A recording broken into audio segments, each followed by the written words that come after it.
2019లో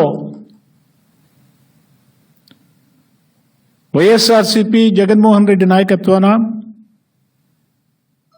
అధికారంలోకి వచ్చిన తర్వాత గత 5 సంవత్సరాల్లో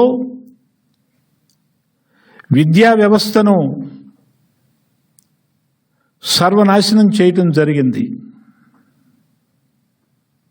ప్రపంచంలో అత్యంత ప్రమాణాలతో కూడినటువంటి స్కూళ్లను తయారు చేసి ప్రపంచ మేటి విద్యార్థిని తయారు చేస్తామని చెప్పని ఆ రోజున జగన్మోహన్ రెడ్డి ప్రగల్భాలు పలికాడు.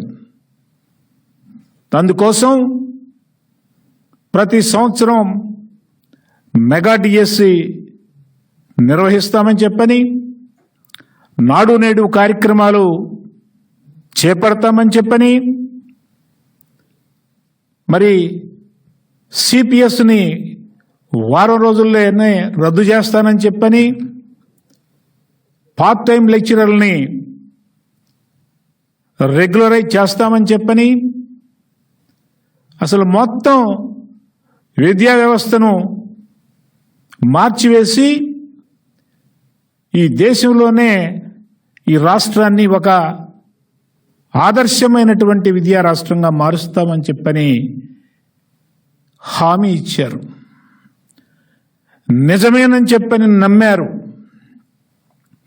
కానీ అధికారంలోకి వచ్చిన తర్వాత ఆయన ఇచ్చినటువంటి హామీల్ని, విద్యా హామీలన్నింటినీ కూడా తొంగలోకి తొక్కారు.